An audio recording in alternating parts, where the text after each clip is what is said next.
तो हमने ये देख लिया basic matrix operation, eigen value vector, ये वाले, एसोसिएटिविटी, रिड्यूस रेक्लन फॉर्म, फंक्शन, यहाँ तक देख लिया। अब आगे के 3 है ये SPSS के, data is frequency table, outliers, most risky project out of 2 mutually exclusive project, ये देखेंगे। और ये सारे लिखे हैं ना आर में, इसको हमने पाइथन में किया, आर में नहीं पाइथन में। तो चलो देखते हैं अब आगे के पेज नंबर, चलते हैं हम 39, ये आ गया SPSS का। तो इसमें क्या, पहले तो रैंडम नंबर्स बनाएंगे within a given range using Python, import करेंगे डेटा इनटू SPSS, और फ्रीक्वेंसी टेबल बनाएंगे to analyse the distribution of values. SPSS का ट्रायल वर्जन यूज़ करेंगे इसमें हम।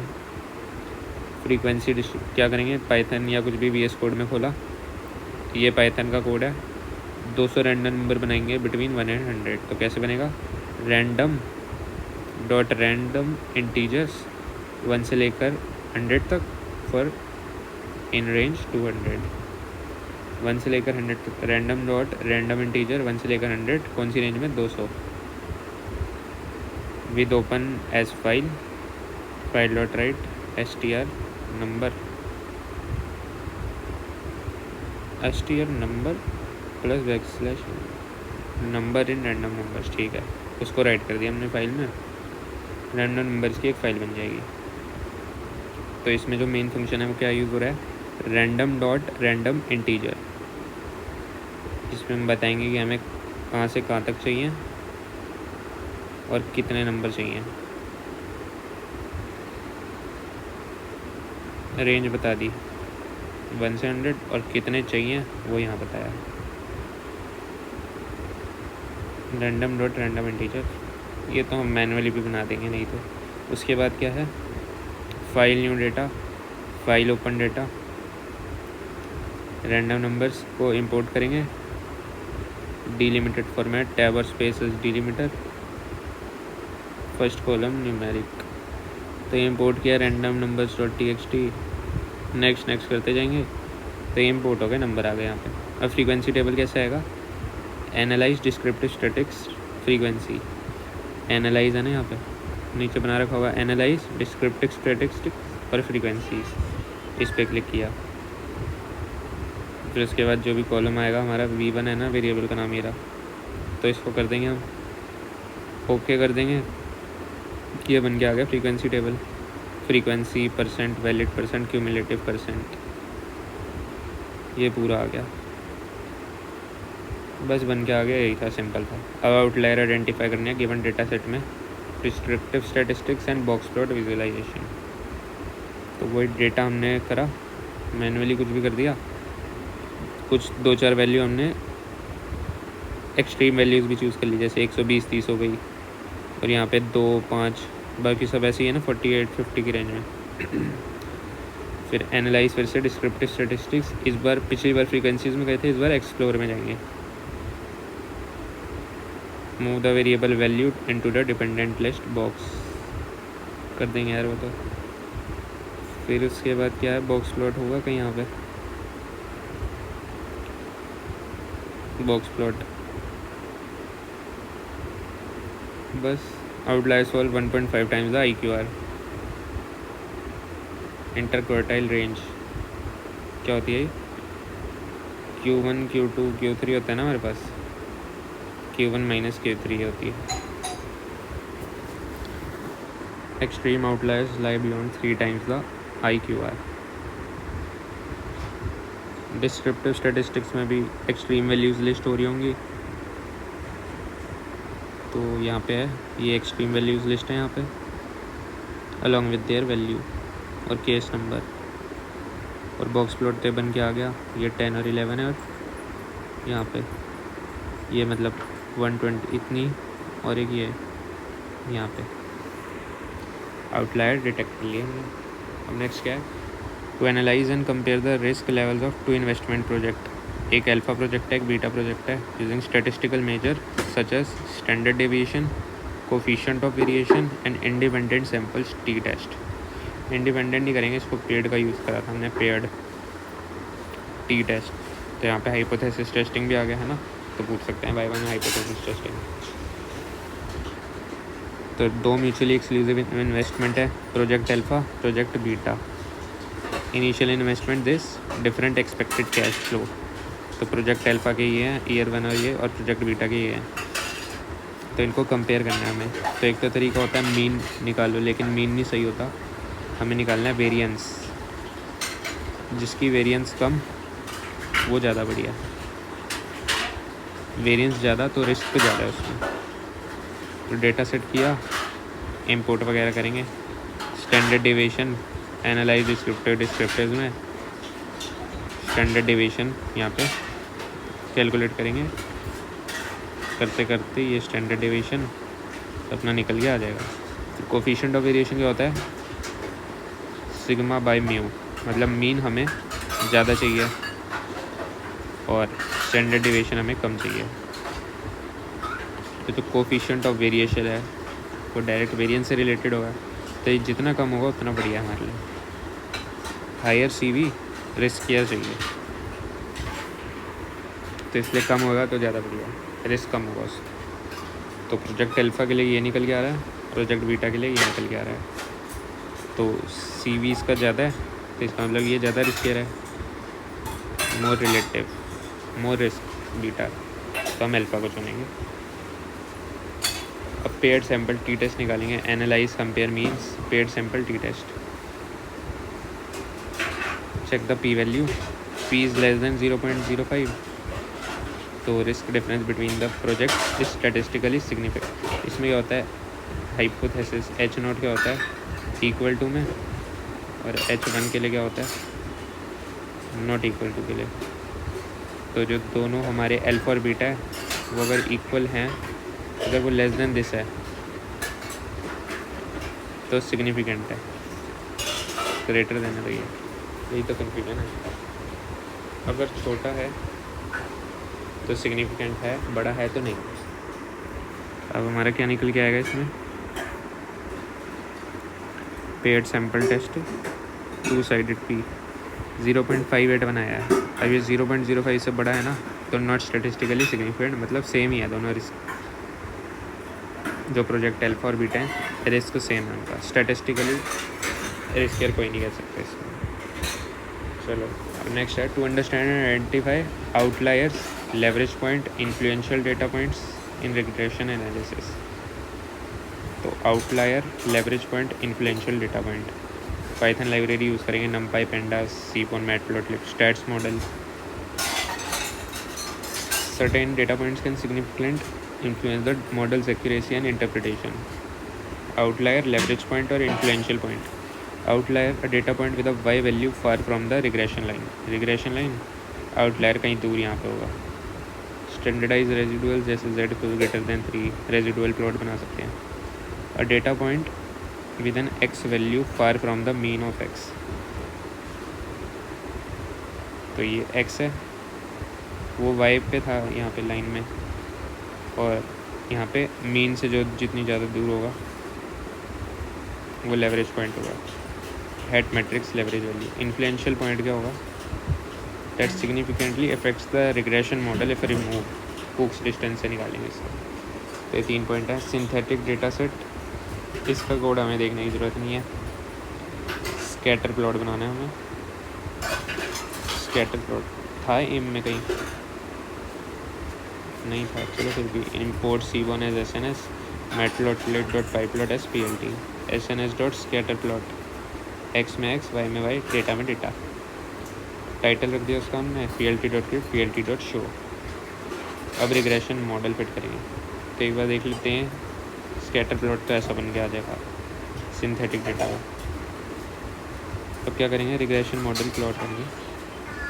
तो import statmodels.api as sm, statsmodels.api as sm, x constant, sm.add constant, data x, model equal to sm.ols, data y, x constant और dot fit। तो dot fit लगाते हैं हम इसमें। तो और क्या है, sm.ordinary लीस्ट स्क्वायर होता होगा शायद ये। Data predicted equal to model dot predict X constant. Compute residuals कैसे निकालेंगे, data y minus data predictive, मतलब जो है एक्चुअल में मैंने जो प्रेडिक्ट किया है वो रेजिडुअल्स आ जाएगा। अच्छा जी, कोड तो छोटे से ही हैं इसके। एक्स कांस्टेंट क्या करा हमने, add constant data x,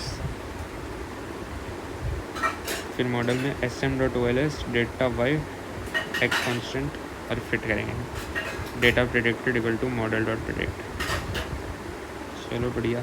residual जो एक्चुअल में है माइनस जो प्रेडिक्टेड, फिर इसको प्लॉट कर दिया residuals versus predicted values. SNS dot residual plot, X में डेटा प्रेडिक्टेड, वाई में डेटा वाई जो एक्चुअल में है, और लोएस ट्रू। ये क्या है लोएस, पता नहीं भाई। PLT डॉट टाइटल रखा, PLT ग्रेड ट्रू और PLT डॉट शो कर दिया। देखते हैं इसका कैसा प्लॉट बन गया। स्कैटर प्लॉट तो आ गया। अब ये एक्चुअल वैल्यूज़ हैं और ये प्रेडिक्टेड वैल्यूज़ हैं।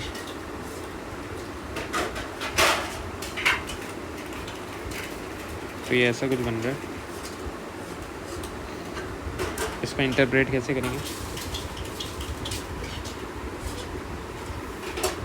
यहाँ पे प्रेडिक्टेड 0 है, इसमें 50 कर रहे हैं, यहाँ पे 50 प्रेडिक्ट कर रहा है, उधर कहीं यहाँ पे है। देखते हैं क्या होगा इसमें। Compute standardized residual from stats model dot stats dot outliers underscore influence, import OLS influence.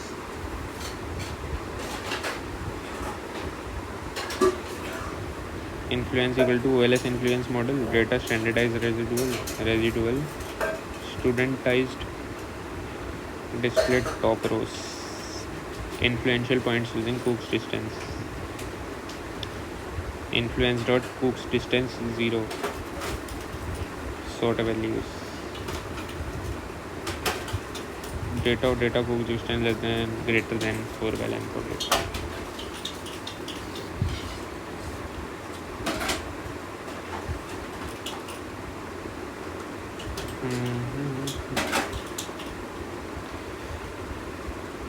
तो कोड वगैरह तो इसका मुश्किल ही है। देख लेते हैं what is the difference between outlier, leverage point, influential point. Outlier Y value far from regression line, Z score greater than 3। Leverage point X value far from mean of X using the matrix. Influential point significantly changes detected using Cook's distance. Cook's distance कैसे निकालता है influential point, deleting a data on fitted regression model. कुक्स distance greater than 4 by n तो influential होगा point. Influential point problematic, distort कर सकते हैं भाई, misleading, slope, intercept. Python libraries numpy, pandas, seaborn, matplotlib, stats model। OLS influence resid studentized Cook's distance 100,400 outlier, leverage point, influential point. अब आगे case study दे रखी है जो एक्सपेरिमेंट है ना, कोरिलेशन, टाइम सीरीज, लीनियर और प्रोबेबिलिटी एंड डिस्ट्रीब्यूशन के लिए। तो डेटा सेट दे रखा है, जनरेटेड ही लेंगे इसको, एक रैंडम डेटा सेट है ये। अब देखते हैं calculate correlation.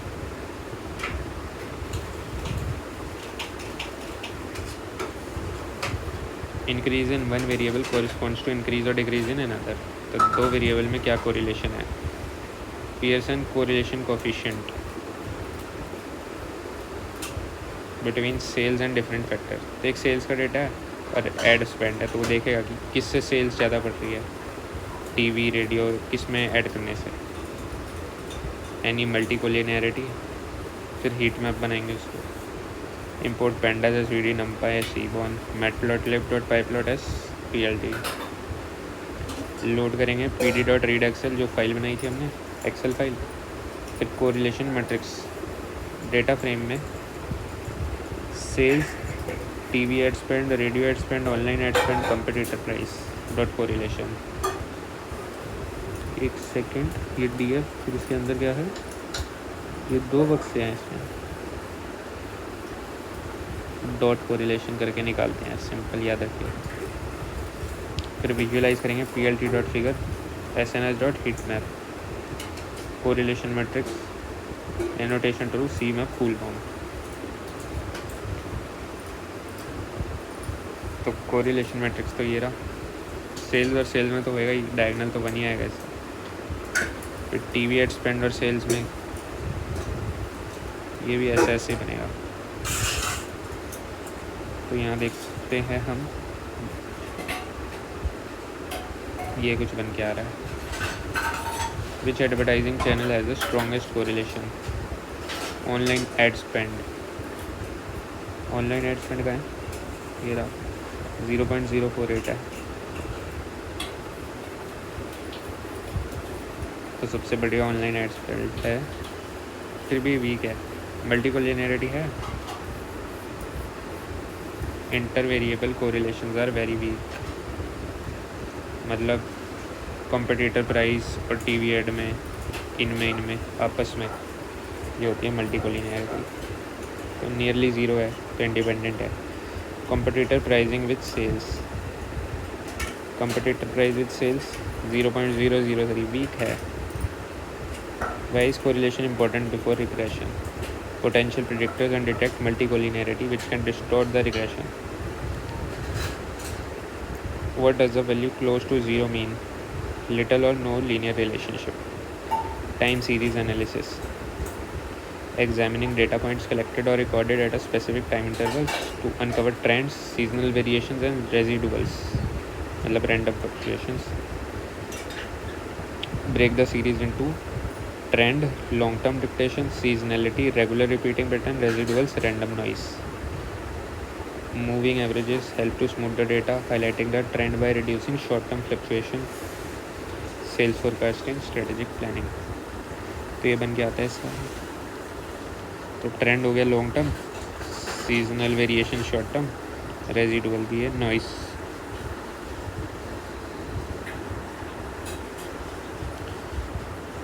Long term seasonality, regular repeating patterns, random noise. इसके बाद क्या है?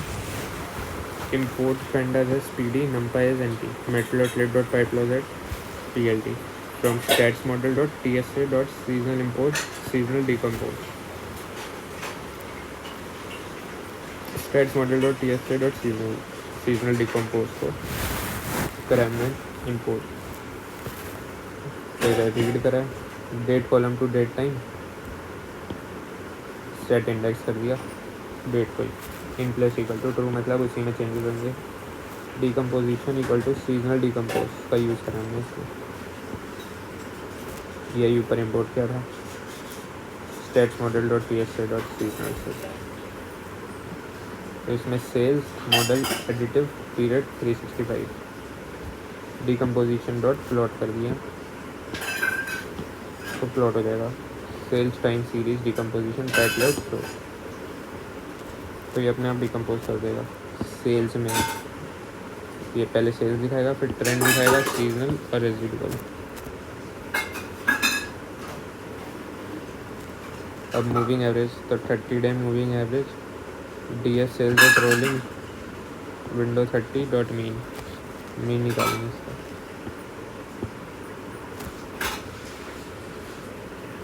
डॉट रोलिंग का यूज़ किया, dot mean. Actual versus moving average, तो P L T dot figure dot plot sales actual sales, 30 day moving average, actual sales versus X label Y label. तो smooth out कर देगा, बस यही होता है यार। ट्रेंड, सीजनल और residual. Sale data into time series and decompose it trend, seasonality and residual. Upward trend है, seasonal pattern, key trends, 30 day moving average कर दिया, स्मूथ आउट करता है। Time series model, ARIMA exponential smoothing to implement linear regression, statistical method between dependent and one or more independent, daily sales using independent variable like TV, radio, ये सब। metrics like R square, coefficient of determination and mean squared error. and as SPD sklearn dot model selection import train dashlet sklearn dot linear model import linear regression sklearn dot matrix से import करेंगे mean squared error और out to score load करेंगे data set read कर लिया DF में data frame में features and target x और Y तो सेल्स हो गई एक्स में वो टीवी वीवी सब जो भी था फिर ट्रेन टेस्ट स्प्लिट करेंगे 80-20 में X train H test Y train Y test train test split X Y test size 20%। Random state क्या होती है यार इसमें देखता हूँ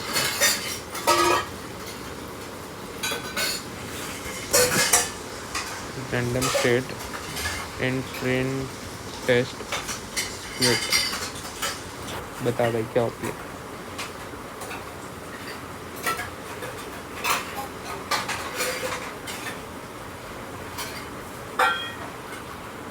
Setting random state 42 means every time you run this code you will get the same split of training and test data.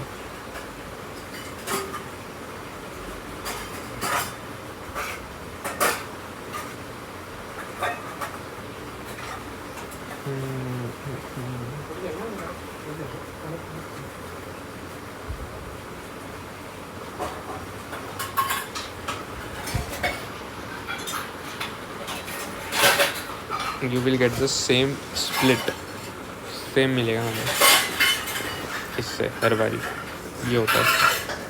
Fit the model equal to linear regression model dot fit कर देंगे X train Y train prediction करेंगे Y pred model dot predict X test coefficients PD dot data frame feature X column coefficient model coefficient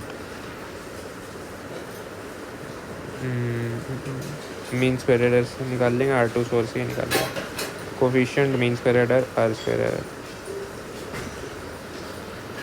तो ये print हो गया coefficient सबका सबसे ज़्यादा इसका आ रहा है मीन स्क्वायर एरर ये सब आ रहा है। तो कोफिशिएंट सबसे स्ट्रॉन्गेस्ट इम्पैक्ट किसका है पॉजिटिव इम्पैक्ट है कॉम्पिटिटर का नेगेटिव है हॉलीडे का MSC और R स्क्वायर MSC और ये MSC very high R square negative worse देना बेसिक बहुत बुरा परफॉर्म कर रहा है मॉडल नेगेटिव R स्क्वायर। अच्छा probability and distribution how data values are spread normal distribution symmetric around its mean use in modelling natural and business processes pandas SPD numpy seaborn matplotlib dot pyplot scipy dot stats norm read किया sales में डाल दिया data frame distribution SNS dot hist plot sales KD to stat तो इससे plot हो जाएगा ये plot हो गया। फिर नॉर्मल डिस्ट्रीब्यूशन म्यू और sigma norm dot fit sales mu sigma तो मीन आ जाएगा और वेरिएंस आ गया स्टैंडर्ड डेविएशन सिग्मा। फिर जो क्वेश्चन है सेल्स एक्सीड 50,000 तो ऐसा कुछ तो ये पूरे का एरिया होता है 1 तो 1 माइनस यहाँ तक करेंगे नॉर्म डॉट CDF तो हमारा ये आ जाएगा between 30,000 and 40,000 30,000 and 40,000 तो 40,000 माइनस 30,000 तो दोनों के बीच का आ जाएगा CDF मतलब क्यूमुलेटिव डिस्ट्रीब्यूटर 95th परसेंटाइल तो नॉर्म डॉट PPF इसमें डायरेक्ट भेज दिया 95 ग्रेटर देन 50,000 ये सब जो क्वेश्चन में थे वो आ जाएंगे। नॉर्मल डिस्ट्रीब्यूशन मीन आ गया म्यू आ गया नॉर्म डॉट फिट करके आया था ना इसमें नॉर्म डॉट फिट